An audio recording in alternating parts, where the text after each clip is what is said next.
ನಮಸ್ಕಾರ ಐ ನ್ಯೂಸ್ಗೆ ಸ್ವಾಗತ. ನಾನು ಅರ್ಚನಾ.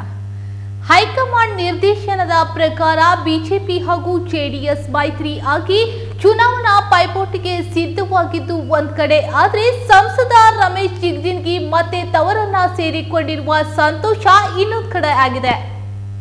ವಿಜಯಪುರ ನಗರದ ಬಸವೇಶ್ವರ ಸರ್ಕಲ್ನಲ್ಲಿರುವ ಜೆಡಿಎಸ್ ಕಚೇರಿಗೆ ಸಂಸದ ರಮೇಶ್ ಜಿಗಜಿಣಗಿ ಆಗಮಿಸಿದ್ದು, ಜೆಡಿಎಸ್ ಜಿಲ್ಲಾ ಅಧ್ಯಕ್ಷ ಬಸನಗೌಡ ಮಾರ್ಕಿ ಅವರು ಸಂಸದ ರಮೇಶ್ ಜಿಗಜಿಣಗಿ ಅವರಿಗೆ ಹಾಗೂ ಬಿಜೆಪಿ ಮುಖಂಡರಿಗೆ ಹೂಮಾಲೆ ಹಾಕುವ ಮೂಲಕ ಸ್ವಾಗತಿಸಿದರು.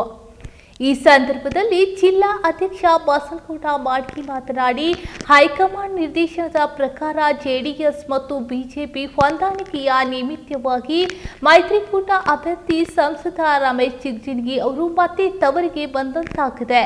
ಪಕ್ಷದ ಅಭಿವೃದ್ಧಿಗೆ ಆಗಮಿಸಿದ್ದಾರೆ ಎಂದು ಸಂತೋಷ ವ್ಯಕ್ತಪಡಿಸಿದರು. ಭಾರತೀಯ ಜನತಾ ಪಕ್ಷಕ್ಕೆ ನಾನು 2004ರಲ್ಲಿ ಈ ಪಕ್ಷಕ್ಕೆ ಜಾಯಿನ್ ಆದಲ್ಲಿ ಪಕ್ಷ ಸಂಪೂರ್ಣವಾದಂಥ ನನಗೆ ಸಂಪೂರ್ಣ ಅಧಿಕಾರ ಕೊಟ್ಟಾರ. ನನ್ನ ಪಕ್ಷ ನನಗೆ ಭಾಳ ಮೆಚ್ಕೊಂಡದ ಅಂತಕ್ಕಂಥದ್ದು ಭಾಳ ಸ್ಪಷ್ಟವಾಗಿ ಹೇಳ್ತೀನಿ.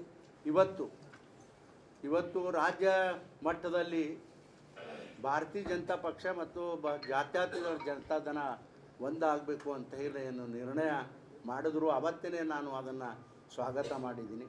ಇವತ್ತು ಕೂಡ ಇಲ್ಲಿ ನಮ್ಮ ಜಿಲ್ಲೆಯಲ್ಲಿ ಎರಡೂ ಪಕ್ಷಗಳು ಒಂದಾಗಿ ಇಲ್ಲಿ ಕೆಲಸ ಮಾಡೋದ್ರಿಂದ ನನಗೂ ಕೂಡ ಭಾಳ ಸಂತೋಷದ.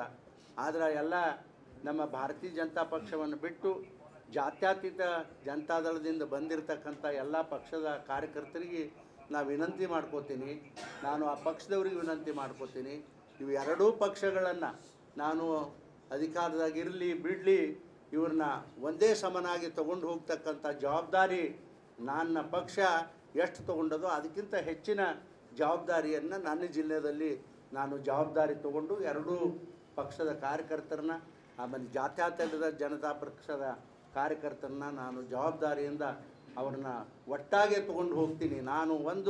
ನನ್ನ ಸ್ವಭಾವ, ನೀನು ಯಾವ ಜಾತಿ ಅಥವಾ ಯಾವ ಪಕ್ಷ ಅಂಥೇಳಿ ನಾನು ಇಡೀ ಜೀವಮಾನದಾಗ 45 ವರ್ಷ ನಾನು ಯಾರಿಗೂ ಕೇಳಿಲ್ಲ.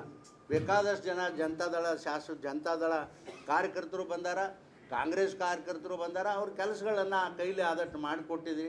ಕೆಲವೊಬ್ಬ ನನ್ನ ಕಾರ್ಯಕರ್ತರು ನನಗೇ ಬೈದಾರ, ಏನ್ರಿ ಮೊನ್ನೆನೇ ವಿರುದ್ಧ ಮಾಡಣ ಅವನು ಜನತಾದಳದವರು ಅಥವಾ ಕಾಂಗ್ರೆಸ್ನವರು ಅವ್ರು ಕೆಲಸ ಮಾಡಿ ಕಳಿಸ್ತೀರಿ ಅಂಥೇಳಿ ಹೇಳಿದಾಗ ಸಮಾಧಾನ ಹೇಳೀನಿ. ಬಿಡ್ರೋ ಮಾರಾಯ, ಈಗ ವಿರೋಧ ಮಾಡಿರಲ್ಲ, ಮುಂದಿನ ಚುನಾವಣೆಯೊಳಗೆ ನಾನು ಪರವಾಗಿರ್ತಾರ ಅಂತಕ್ಕಂಥದ್ದು ನಾನು ಏನು ಒಡಿ ನುಡ್ದೀನಿ ಹಾಗೆ ಹಾಕೋತ ಹೊಂಟದ. ಅದಕ್ಕೆ ಮುಂದಿನ ದಿನಮಾನಗಳಲ್ಲಿಯೂ ಕೂಡ ಇದು ಏನು ಜಾತ್ಯತೀತ ಜನತಾದಳದವನ್ನು ನಾನು ಯಾವತ್ತೂ ಕೂಡ ಬಿಟ್ಟು ಕೊಡೋದಿಲ್ಲ. ನನ್ನ ಪಕ್ಷ ಒಂದಿದ್ದರೂ ಕೂಡ ಆ ಎರಡೂ ಪಕ್ಷ ಒಂದಾಗಿರುವುದರಿಂದ ಅವ್ರನ್ನ ನಾನು ಜೊತೆಯಾಗಿ ಕರ್ಕೊಂಡು ಹೋಗ್ತೀನಿ. ಯಾರ ಮನಸ್ಸಲ್ಲಿ ಆ ಚಿಂತನೆ ಬೇಡ. ಇದು ನನ್ನ ಹಳೆ ಮನೆಯ ಕಾರ್ಯಕರ್ತರು ಅಂತಕ್ಕಂಥ ಭಾವನೆ ಭಾಳ ಮನಸ್ಸಿನಲ್ಲಿ ಇಟ್ಕೊಂಡು ನಿಮ್ಮನ್ನೆಲ್ಲ ಜೊತೆ ತೊಗೊಂಡು ಹೋಗ್ತೀನಿ ಅಂತಕ್ಕಂಥ ಜವಾಬ್ದಾರಿಯನ್ನು ನಾನು ತಗೋತೀನಪ್ಪ. ಈ ವೇಳೆ ಭಾರತೀಯ ಜನತಾ ಪಾರ್ಟಿ ಹಾಗೂ ಜೆಡಿಎಸ್ ಪಕ್ಷದ ಮುಖಂಡರು ಹಾಗೂ ನಾಯಕರು ಭಾಗವಹಿಸಿದ್ರು.